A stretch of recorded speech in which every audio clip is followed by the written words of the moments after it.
Welcome to Accounting Life with Jotham Ty. Our guest today is Devon Coombs, Strategic Advisor and Director of Financial Transformations at Principal Consulting Group. From experiencing homelessness in his 20s to leading billion-dollar finance transformations, Devon shares a raw and inspiring story of resilience and reinvention.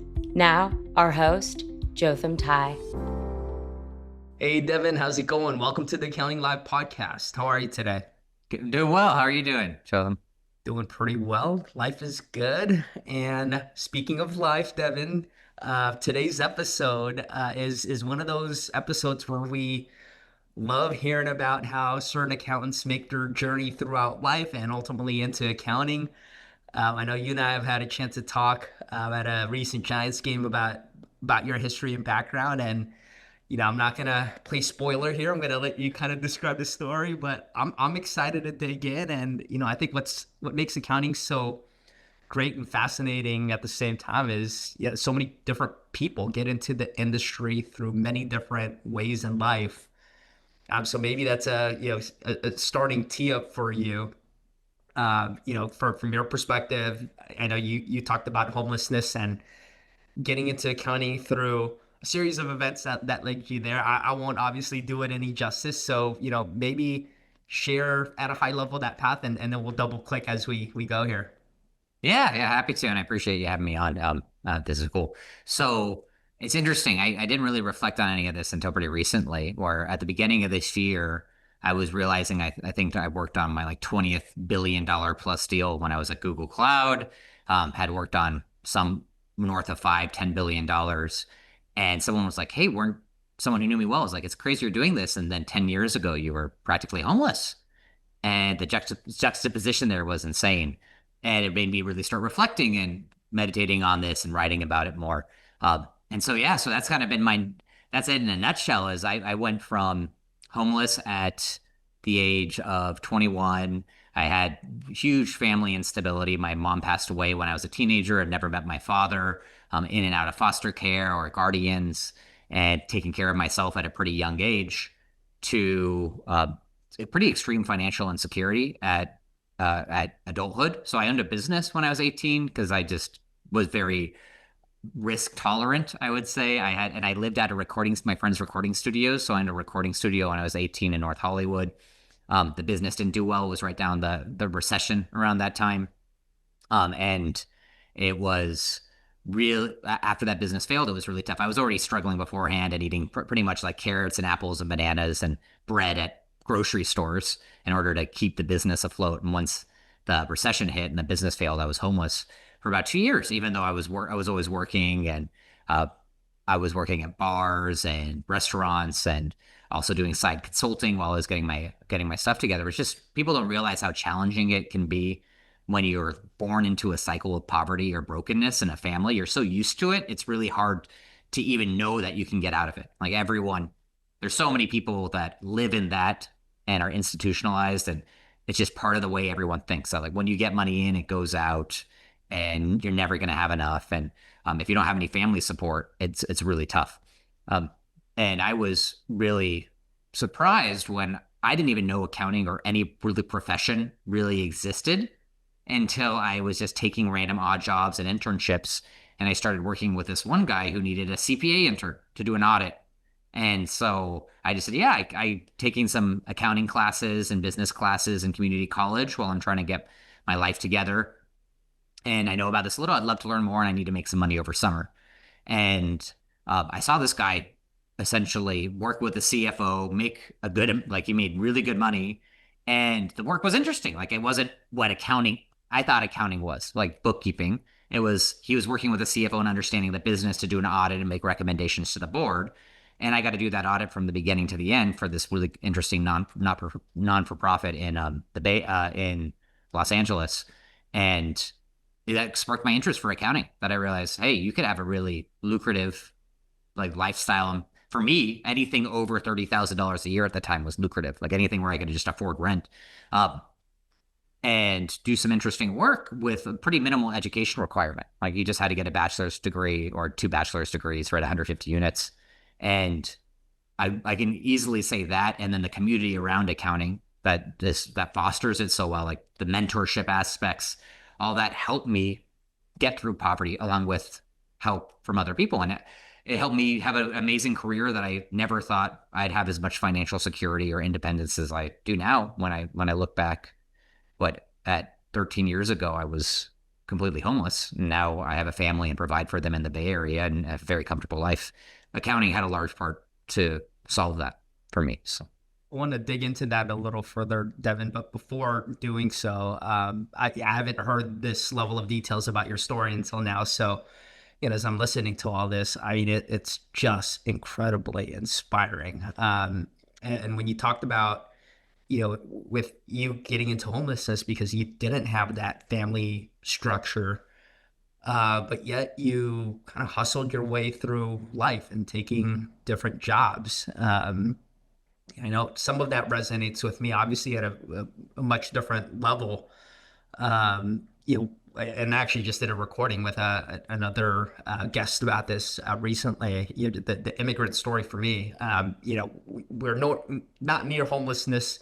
We also, had family had its own set of financial struggles as I was growing up, eating cup of noodles like every day in like middle school and high school. But I think one thing that good accountants, and in leadership especially, that I've surrounded myself with, kind of have that grit, right? And a lot of the grit is kind of built through earlier personal life experiences. But I can't imagine just how, hard that must have been for you. But you persevered, and it sounds like you discovered accounting. Accounting didn't discover, maybe there's a little bit of both. And so I do want to kind of come back to that now. And, I'll also kind of quickly share how I got into accounting. And it was also kind of like, I just walked into a class. I had no idea what accounting was because you don't grow up being told or educated about what accounting is. Like, no, I don't think anyone gets that in middle school or high school. But when I took my first accounting class, for me, it was kind of like the beauty and the logic of like debits and credits, number one. And then number two, its ability for me to be introduced to the corporate like capital markets. So I thought it was like kind of a soft way to get into like the corporate space, because as an immigrant, like, we were supposed to take certain, especially for Filipinos, I won't say this out loud, but we're supposed to take certain blue collar jobs. And, sure enough, my family was staring me there. But yeah, for me, it was that logic and that access to the capital world. What was it for you specifically that kind of appealed to you about accounting? first, I want to comment on the immigration. It's an interesting aspect. I was reading a book from a friend of mine who was on my podcast recently who had an immigration story, and I really think that the immigration story is harder than the homelessness story. And I know everything's relative, but what you've gone through, I can't imagine. At least I knew the language and I kind of knew the culture here while I was navigating. It sounds so much harder when I think about that situation of coming to a new country and get your grounding. It sounds so much harder than being established somewhere, even if it's from a bad family. So I don't know. I pick your poison. Both are pretty tough, but I think it's a different playing field. Like I can't imagine being put into Taiwan or the Philippines and trying to reestablish myself at a young age. So just want to make that comment there. For me, what really fascinated me was when my business failed. I'm all about learning by doing, and I run into a lot of walls, especially younger in my life. It's just like I didn't know anything. I didn't have a family support. I failed out of high school almost. I was like a 2.01 GPA student. Flash forward, I was a valedictorian in my college and a 4.0 college student. So it was my family dynamic, right? That was driving a lot of that, and maybe just like being disinterested in US history compared to actually applied knowledge. But I was looking for ways to like figure out what I did wrong. Like I had no framework on how to build a business. I messed up things like collections from customers. One time someone paid me in a car that was so broken down, so rusted underneath that the bottom fell out while I was driving on a freeway. And that was like payment for a $10,000 recording project I should have done that I didn't get prepayment. I didn't know anything. I didn't know any of these best business practices. And so I thought like law school might be the way to, like business law might be the way to do it. And as a requirement for that, I had to take this accounting course. And so it was more of like, how can I learn more about business? And then when I got plugged in there and then saw that there's so much learning that could be had as an accountant, I feel like you learn more, not knocking the lawyers. understanding the numbers, having those conversations with the business stakeholders, and understanding like it really is all cash flow. It really is all income and profit and loss, and really understanding the technical nuances of the business and, like you said, the capital markets just got me down this rabbit hole where it's like, wow, I could really understand not just business at a micro level, but like the economy at a macro level using these frameworks pretty effectively. And that's what excited me about it. And then they're all little games. It's like little word problems, right? On, oh, there's this fact set, and it gets infinitely more complex. And here's how you can try to bring it down to a structured, truth-based level, right? Which is really interesting to me. Yeah, wow. I mean, I think you put it so eloquently, and I've asked this question to many guests on this podcast, but the way you put it, it was very simplistic and beautiful because of it, right? Like you wanted to learn about how business works, and I think, and I'm biased because I'm a huge advocate of the profession. I can't think of a functional area in a large enterprise or corporation where you can get more learn like different variety different parts of the business than in accounting, right? Because ultimately like finances drive business strategy and activities and events and transactions. In an accounting, you're in the middle of it, and you do have to understand the context around the business to be able to do what you should in accounting, which is do the debits and credits. But I think the skill that you learn as an accountant, and the way I'm kind of just like summarizing and synthesizing what you're saying is the skill that we pick up as accountants is to learn how to run a business. And that's the first time I've kind of heard it put in, and I know those weren't your exact words, but to put it in those words, and this expression, I think is so simple and beautiful at the same time. Well, that's why I love the profession. And I feel like you get, even auditing was great because you go in and you just go by each line item and you're like, what's driving revenue? What's driving the business? And it makes you a better, like I do strategic advisory work for CAOs and CFOs right now, and through PCG. And a lot of the value that comes from that is, you go in with the mindset of like, hey, I understand here's all your vision, but how is that going to result in more top line or reducing your costs? Because it's that simple at the end of the day. How are you going to grow your business if that's what you're focusing on? And so many people in other professions, not knocking the other professions, miss that big picture. And accountants, like the best accountants, like you said, through grit, through like getting exposed to all of this volume of information, they're able to eventually get out of the details into the high level and realize like that's really what it's about. Like what are the main levers you're pulling here? You can raise revenue, you can cut down costs, and there's other like the other cash flow and fundraising leverage you have, but that's really all funneling down from all this detailed knowledge that you know. And so, yeah, it's a fantastic framework and profession. And it's unfortunate that there's not more people going into it. Sounds like there's positive stats lately in the like college admission pipeline. And I think it's only been like a year of like positive metrics there. But I also want to touch on what we've been talking about here. Like on the flip side of it, I have a pet peeve, Devin, that I have to confess to you. Yeah. Over the years in accounting, it drove me nuts when accountants would admit that they had no idea, especially on the revenue side, when they say, I don't have an idea what the selling model is or business model is. I just review contracts and I just look for extended payment terms or most favored nation clauses, but I don't know what the company sells. And that used to drive me crazy. It's so funny. I just had someone who reached out for a consultation and they went in. That was our first question. It's like, hey, we have this, I'm a controller of this new business, and it's not knocking, nice guy. He's like, what contract terms should I look out for in order to minimize rev rec impact? I was like, hey, you're thinking about, respectfully, you're thinking about this wrong. Like, what is your go-to-market strategy? And like, what are you selling now, but not now? What's also your future state that the company wants to get to?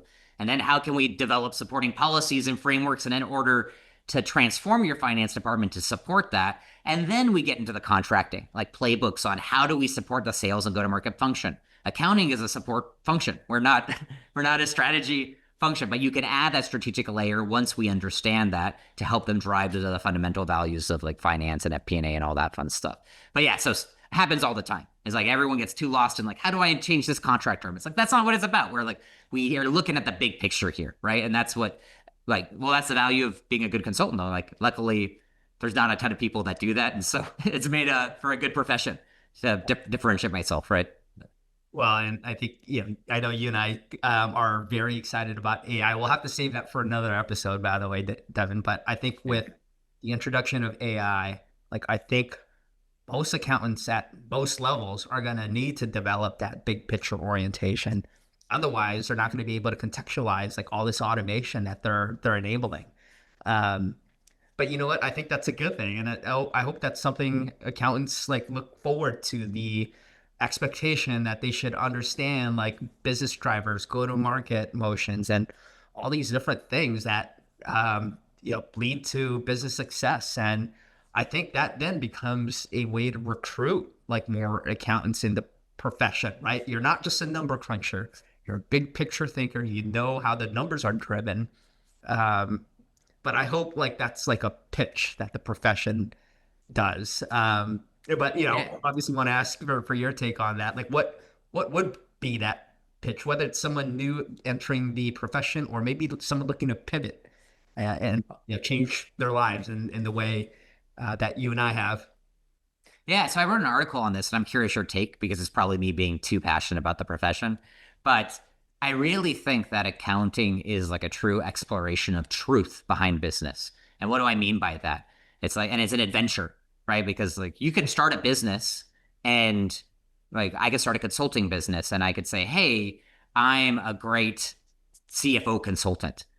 But if I look at the revenue, and in order to look at the revenue, you have to understand the accounting. If I look at the revenue and the accounting, and you get down to the numbers, which is our job, and then want to report it out to the streets and everything, you're fundamentally saying, well, are you actually doing that? What are you? What are you actually doing that's driving your revenue and lowering your costs? And you make, oh, well, or you could say Devon's a podcaster, and it's like, well, Devon, you don't have any revenue from podcasting. You're not. That's not your business. You're actually really great at technical accounting advisory, and that's what this business is doing, and how it should be portrayed to the markets.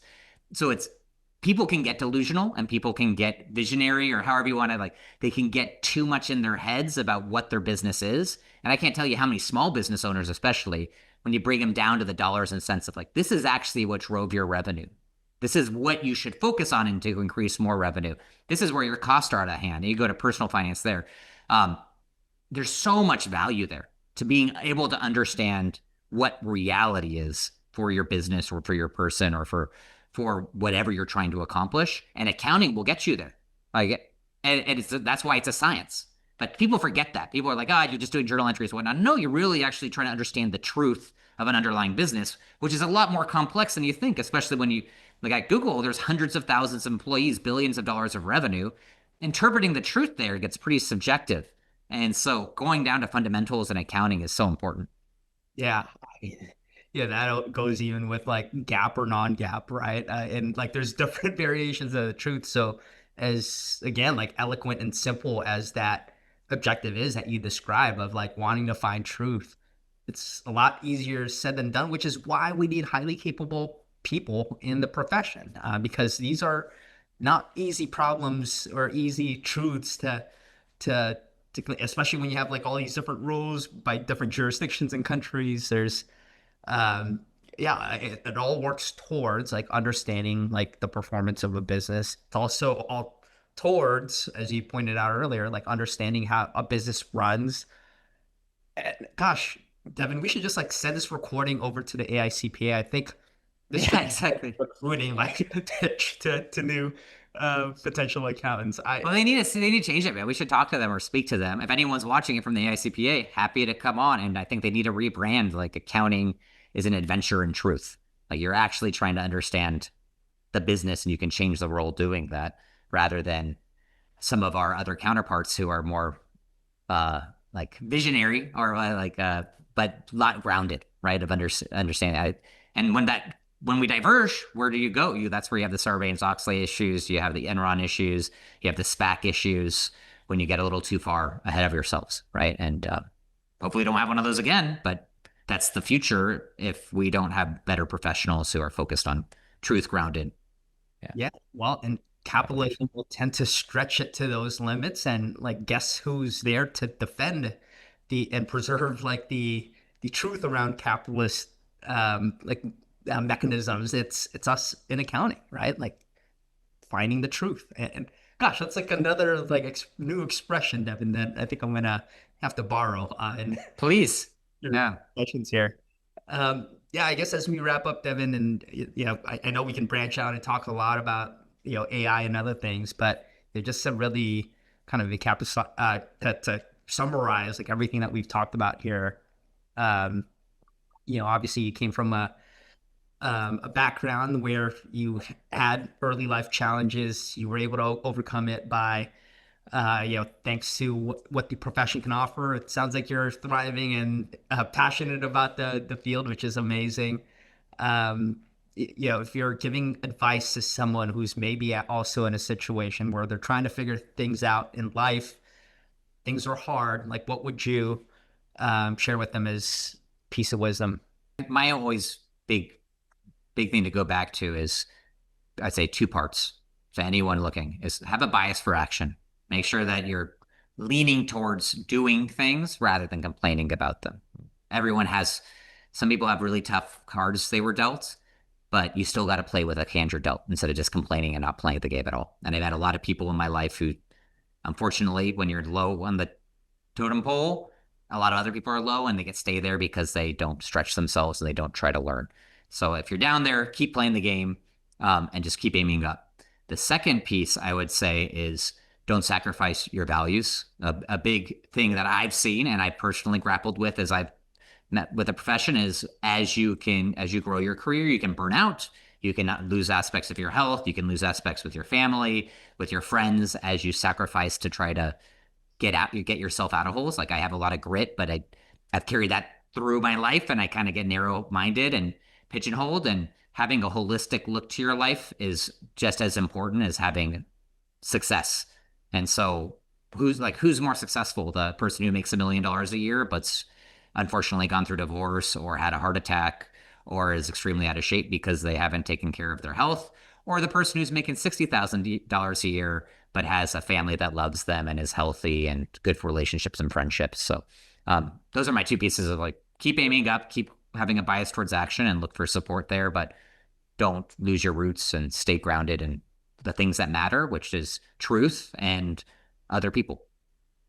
Both can live in the same world, right? Where you have a bias towards action and you are grounded on the values that matter the most to you and in life. And I think that's good advice, Devin. And I really appreciate you coming on this episode, and incredibly powerful story. And I'm sure the ones listening, I could speak for everyone. I mean, this is just inspiring. So really thankful that you came on and shared this story.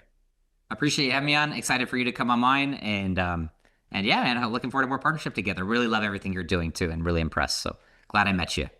I'm glad I found another passionate accountant, as passionate as I am, and I think we're going to be friends for a while. Yeah, definitely. Hopefully, you're stuck with me, man. So you better watch out. Yeah. All right, Devin. Thanks for joining the show. Thank you very much. Thanks for stopping by. We hope you've enjoyed this episode. If you want more information, please check us out at gapify.com, and we'll see you next time. Bye, everyone.